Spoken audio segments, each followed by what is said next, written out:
Cláudia, os números da arrecadação aqui no estado do Piauí mostraram uma queda, chegou aí a 43%, um pouco acima das expectativas que o governo tinha de uma redução, porém não tão grande, né? Uma redução drástica, né, Joelce? Difícil de recuperar. Nós estamos agora com o secretário de Fazenda, Rafael Fonteles. Ele está aqui conosco, está ao vivo e vai trazer mais informações para nós a respeito deste e outros assuntos. Secretário, boa tarde, obrigado por atender o Jornal do Piauí, obrigado por atender a Cidade Verde. Boa tarde, Joelce, boa tarde, Cláudia, boa tarde aos telespectadores da Cidade Verde. Vamos falar a respeito primeiro dessa queda, né? Por que ela foi tão grande, ela superou as expectativas do governo e quais são os compromissos que o governo vai ter dificuldade de saldar em função desse problema? Bom, na realidade, essa queda expressiva acima de 40%, ela tem a ver, obviamente, com a pandemia, com o efeito da crise sanitária sobre o comportamento dos agentes econômicos. Mas também, no caso específico do mês de abril, nós temos que levar em consideração uma receita extraordinária que tivemos em abril de 2019 e, portanto, o indicador de queda ficou ainda mais alto. Mas já estava tudo dentro daquela previsão que tínhamos colocado. No mês de maio é que a previsão de queda irá se estender nesse patamar acima de 30%, para praticamente todos os estados da federação. Então, estamos fechando o mês de maio nessa semana. Certamente, na próxima, os números que irão ter sobre todos os estados irão refletir, aí sim, o efeito apenas da pandemia em todos os estados da federação. Então, vai ser um número mais adequado para fazer qualquer projeção ou qualquer análise em cima desses efeitos na arrecadação dos entes subnacionais.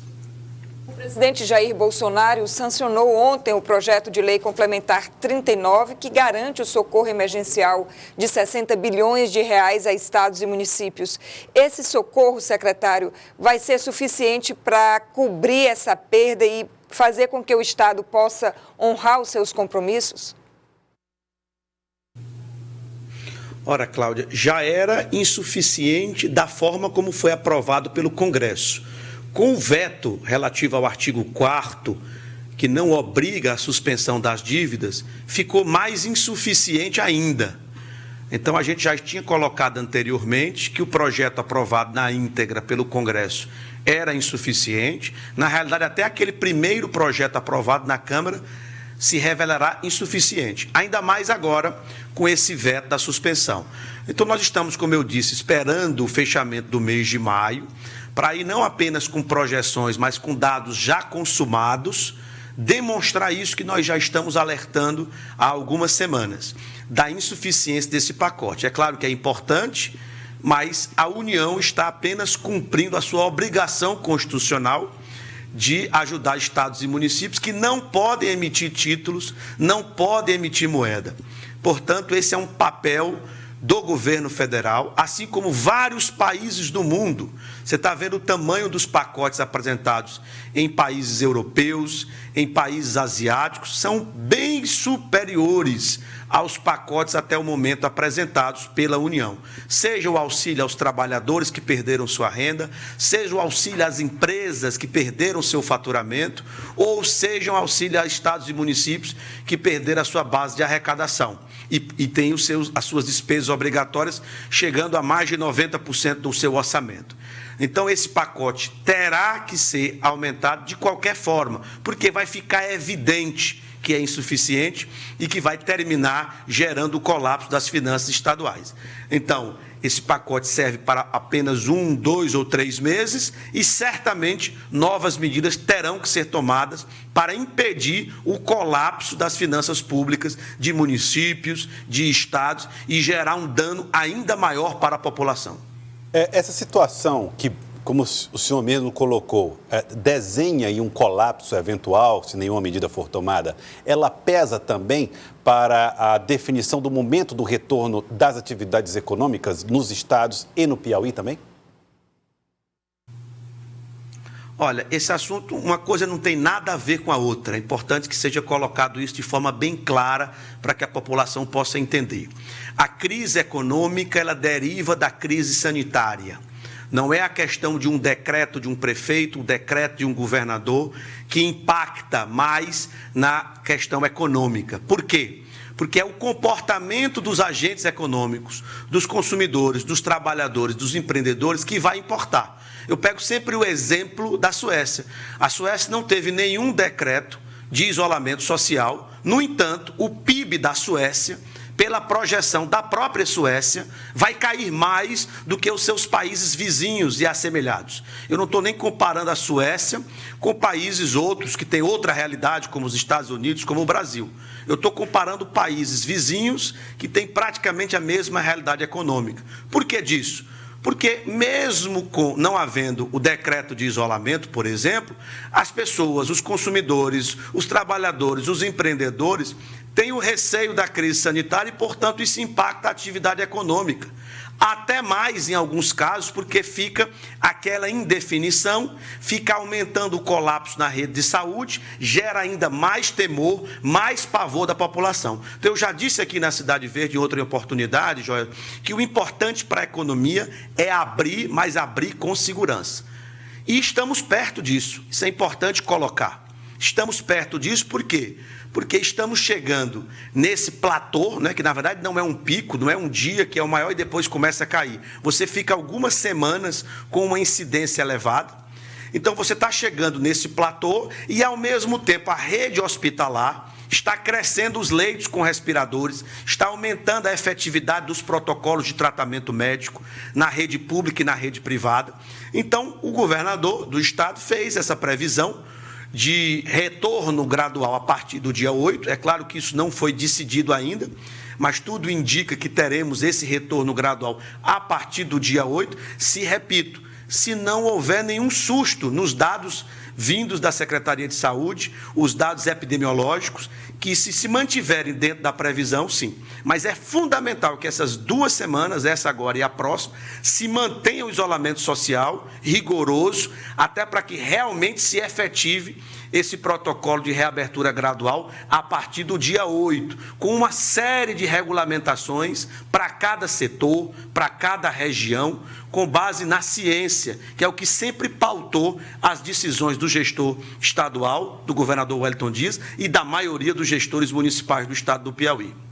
Secretário, retomando um pouquinho a sua resposta anterior, para que a população tenha mais clareza, o senhor citou o veto do presidente lá no parágrafo 6º do artigo 4º.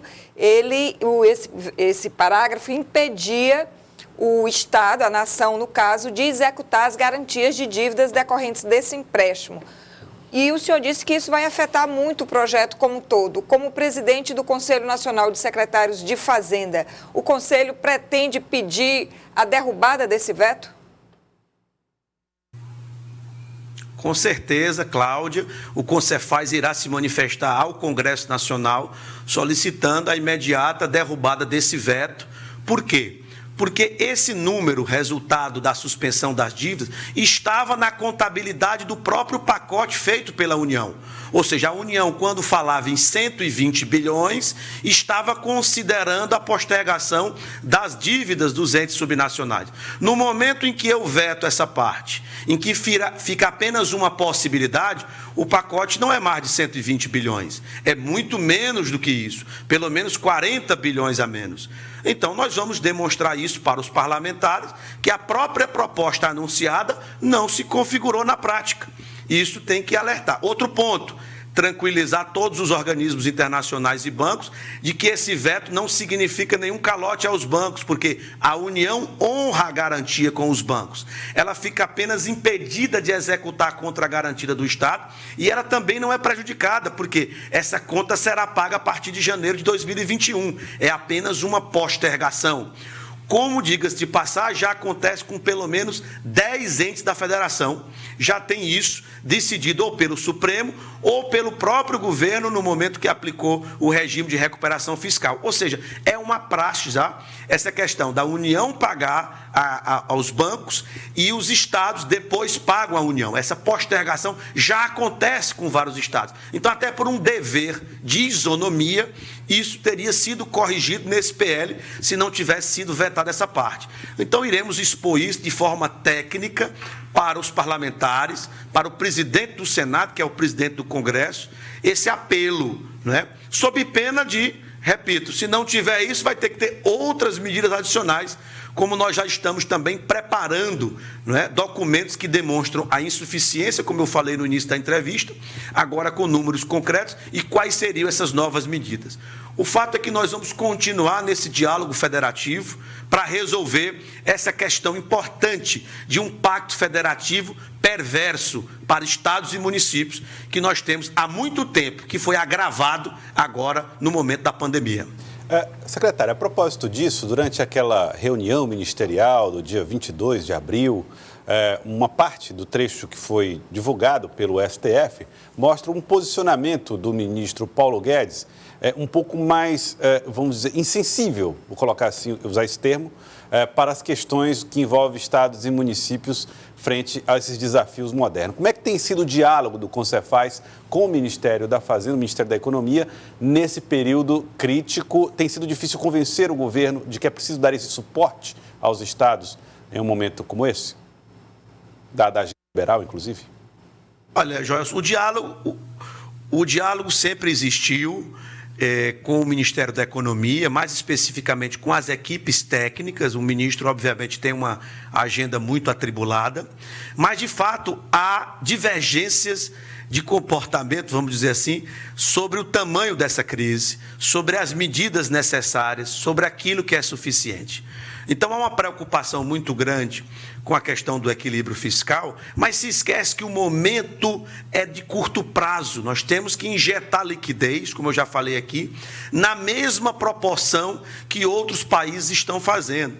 No pós-pandemia, você vai ter uma nova agenda para equacionar esse endividamento que vai aumentar, com reformas microeconômicas, reforma tributária, reforma administrativa, mas também com investimentos públicos para reaquecer a economia, para servir como start, vamos colocar assim, do investimento privado também. Então, há divergências técnicas, há divergências econômicas.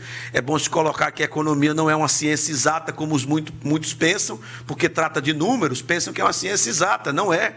É uma ciência que lida com o comportamento dos agentes econômicos, né? De governos, de consumidores, de empreendedores, de trabalhadores. Então, você tem um número enorme de variáveis que tem que ser observadas. Então, há divergências claras sobre o tamanho desse pacote, sobre a urgência dessas medidas, e por isso que a gente continua nesse debate, não só com o Ministério da Economia. O Congresso Nacional tem desenvolvido um papel importantíssimo nos últimos meses, não é? Nessa questão desse debate federativo, nesse debate reformista. Portanto, nós dialogamos não só com o Ministério da Economia, mas também com os governadores a todo momento, a quem devemos satisfação, e também ao Congresso Nacional, que, em última instância, é quem decide a maioria das medidas.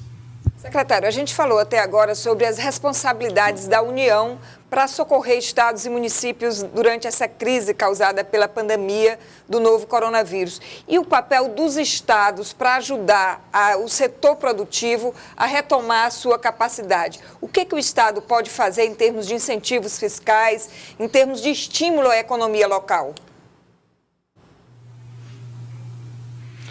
Bom, na realidade, as medidas que os estados e municípios dispõem para atuar macroeconomicamente são muito reduzidas. Esse papel, pela Constituição Federal, ele é quase todo ele dedicado à União. O que os estados têm que fazer e municípios é fazer o dever de casa, porque se o estado colapsar, aí vai influenciar mais ainda negativamente na economia.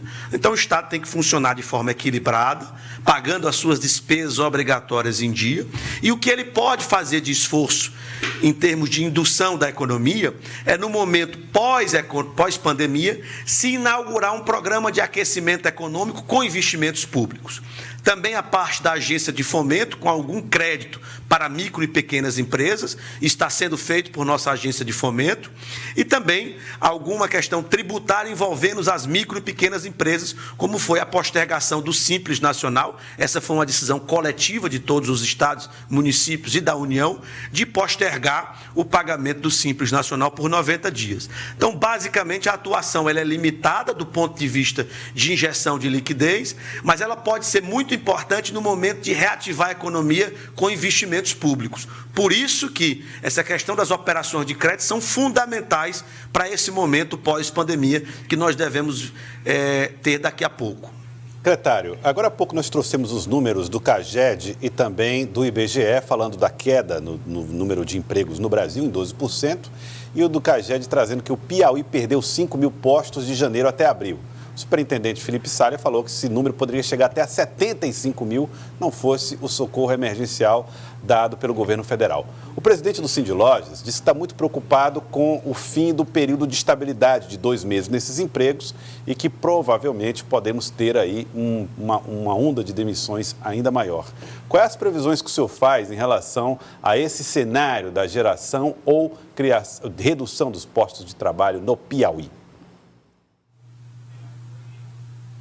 Olha, essa questão da crise econômica é importante ser dita. É a maior crise econômica da história da humanidade no mundo contemporâneo.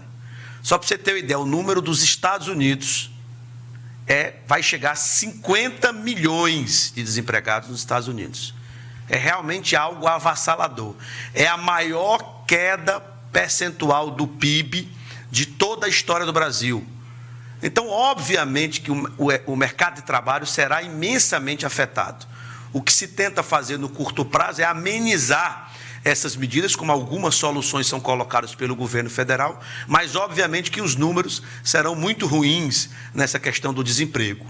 O importante é que logo que passe essa pandemia, haja esse programa de investimentos públicos para diminuir, para amenizar esse problema logo após esse pico da pandemia passar. Isso é muito importante, mas de fato os números são muito ruins nessa questão do desemprego.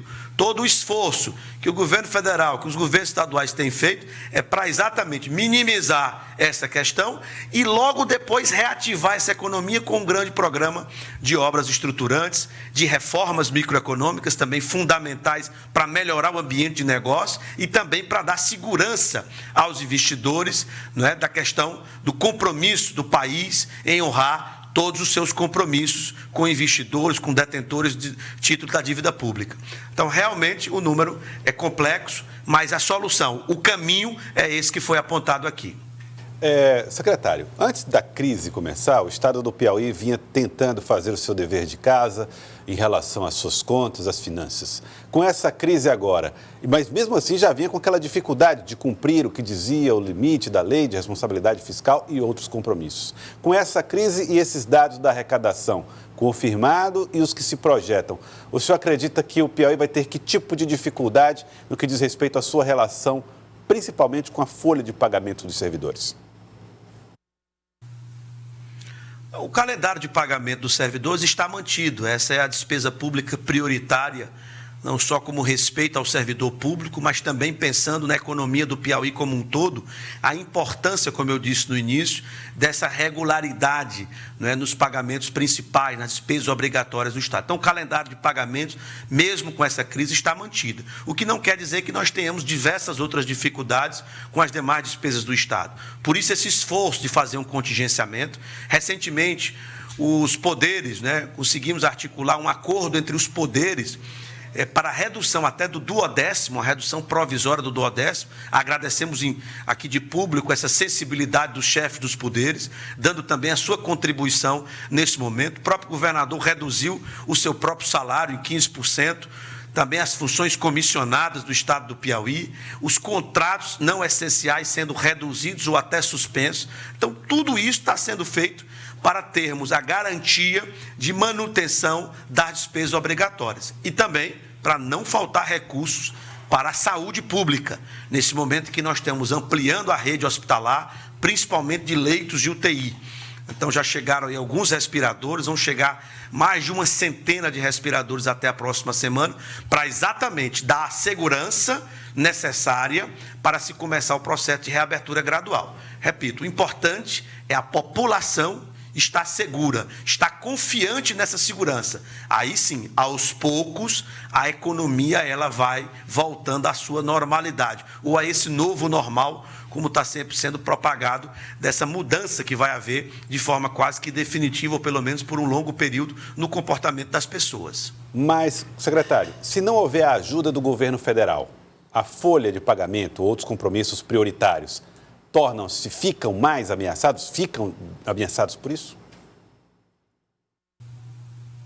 Não, a folha não está ameaçada no estado do Piauí. As demais despesas estão ameaçadas sim. Por isso a postergação da dívida, por isso a postergação dos precatórios, por isso o contingenciamento de despesas. Então a nossa preocupação não é só com a folha. Nós temos diversas outras obrigações e compromissos e que a população precisa que não podemos falhar. Por isso a necessidade de mais medidas por parte do governo federal. Mas com relação ao calendário da folha de pagamento está mantido. Dessa ajuda do governo federal a que o senhor se referiu, né? Ela já está sancionada, Joelson, então ela já está na nossa contabilidade. Entendi. Cláudio. E com relação a essa retomada de obras que o senhor falou a partir do próximo ano, até como um fator indutor para o setor econômico produtivo, secretário.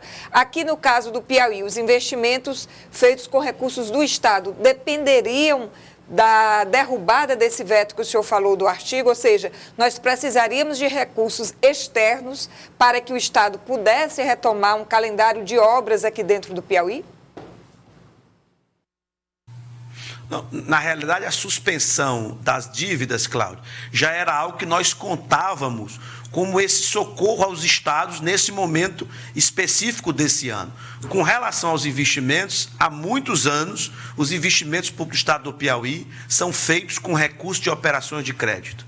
Então, nós tivemos a aprovação na Assembleia de algumas operações, não são todas para o mesmo momento, algumas operações demoram meses ou até anos para serem concretizadas, mas nós contamos com a aprovação dessas operações de crédito, haja vista que o estado do Piauí tem capacidade de endividamento e capacidade de pagamento. Obviamente que isso passa por um trâmite do Ministério da Economia e nós esperamos que não haja nenhum tipo de objeção por parte do Ministério, haja vista que o estado do Piauí tem o legítimo direito de pleiteá-las. Sob pena de eventualmente haver qualquer coisa nesse sentido, teremos que recorrer ao judiciário. Mas obviamente que confiamos plenamente na capacidade do Piauí de receber essas operações de crédito e iniciar esse programa de obras estruturantes tão importante para reavivar a economia do estado do Piauí. Agora, o que muda, o que o senhor acredita que muda no ânimo dos bancos, mundo afora, ou das instituições financeiras, em relação a conceder esses empréstimos em um cenário tão complicado como tem sido esse, secretário? É como eu coloco, no momento crítico da pandemia, há, claro, uma total desorganização, não é, desse sistema de financiamento mundial, porque fica todo mundo com receio do tamanho da crise, do tamanho da incerteza. No momento em que você normaliza isso, que é como eu estou colocando, já está começando a normalizar na Europa, daqui a pouco vai começar a normalizar nas Américas, na Ásia também já está sendo retomada a atividade normalmente. Então, você começa a normalizar também esse mercado de crédito.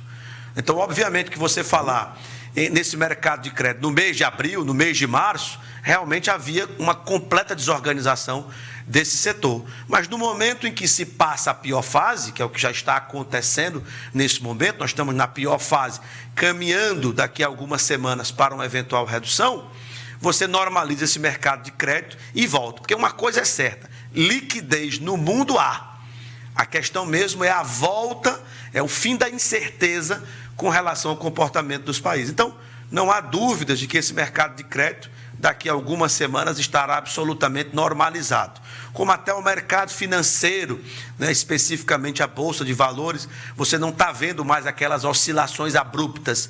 Não é? Claro que ainda está uma oscilação muito elevada, mas não tanto quanto aquele mês de março e até o início ali de abril, que nós vimos aí acompanhando esse mercado financeiro. E esse cenário político de crise pode comprometer também essa retomada econômica? Há uma expectativa muito grande para que passe esse período mais crítico da pandemia e o setor produtivo e a economia volte a funcionar. Até que ponto a gente pode contar com isso no momento em que a crise sanitária se soma à crise política, secretário? Aí você tocou num ponto muito importante, Cláudio. O problema que eu vejo maior no Brasil é a crise política. Então, nós vamos superar a crise sanitária, a crise econômica vai estar instalada, os efeitos dela, e havendo a crise política, de fato, vai atrasar as soluções para a crise econômica. Então, sem sombra de dúvidas, a maioria dos países do mundo não estão convivendo com as três crises ao mesmo tempo. A crise sanitária, a crise econômica e a crise política.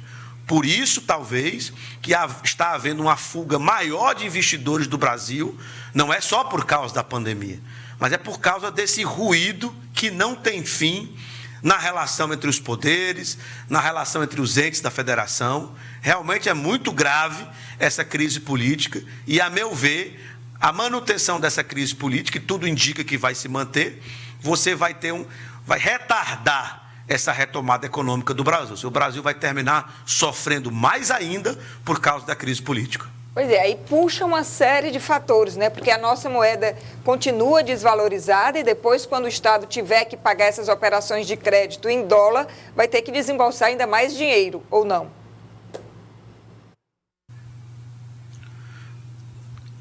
Parte da dívida do Piauí é dolarizada, parte dela, cerca de 40% da dívida, ela é dolarizada. Obviamente, quem estava trabalhando com o dólar de 4,50, ele agora está 5,30, né? Chegou quase a 6, agora esses últimos 4 dias teve uma redução, deve estar em torno de 5,40, eu não olhei hoje, mas realmente impacta um pouco, mas não é a questão ainda mais relevante. A questão mais relevante é você ficar num cenário de depressão econômica e sem perspectiva de retomada rápida. Isso sim impacta mais ainda do que essa questão do dólar. O dólar é um ingrediente também importante, mas a questão é realmente de você não ter as medidas sendo tomadas na dose certa, no tempo certo, e todo o tempo isso sendo objeto de postergação por causa da crise política, que eu não quero entrar no mérito de quem é que tem razão, porque na verdade você está vendo uma crise generalizada em várias frentes, com vários atores, não é só time A e time B, você tem aí uma crise que envolve as instituições, os diversos poderes, envolve a questão dos atores políticos realmente, a questão empresarial também envolvida, setor produtivo, então realmente é muito complicado você ter uma retomada rápida num cenário de crise política que só cresce, é impressionante como ela só cresce ao longo do tempo. Tá certo. Eu quero agradecer ao senhor, secretário. Muito obrigado pela participação aqui conosco no Jornal do Piauí, na TV Cidade Verde e também pela Rádio Cidade Verde 93,5. Muito obrigado. Um abraço.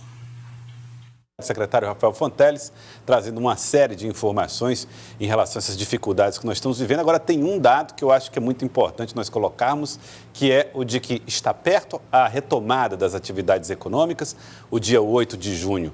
Pelo que falou o secretário, está muito presente nas discussões, nos debates internos dos técnicos do governo para garantir essa retomada das atividades econômicas. Agora, é muito importante que daqui até o dia 8 de junho a gente seja extremamente disciplinado e nos mantenhamos em casa para garantir que haja proteção para todo mundo quando essa retomada acontecer, Cláudia. O secretário da Fazenda, Rafael Fonteles, que trabalha muito bem com números, foi muito claro ao dizer: quanto mais segura for a nossa volta, melhor será a nossa recuperação econômica. Foi o que aconteceu com outros países, né? A gente já olhou o exemplo do que aconteceu com a Espanha, por exemplo, com a Itália, que depois de fechar total, agora já está com as pessoas novamente nas ruas, nas praças, bares, restaurantes. Enfim, mesmo alguns estados brasileiros, depois do lockdown, a gente começa já a ver a retomada. Eu estava lendo hoje, antes de entrar aqui, Joelcio, que o Ceará já está trabalhando a sua reabertura também.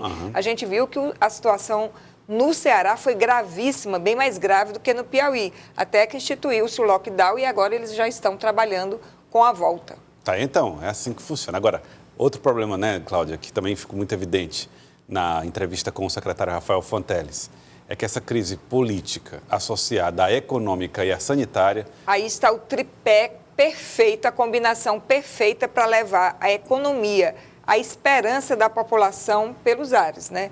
Você já trabalha com muita dificuldade em conviver com a crise sanitária dessa proporção, que tem tirado a vida de milhares de brasileiros, com as consequentes repercussões na economia.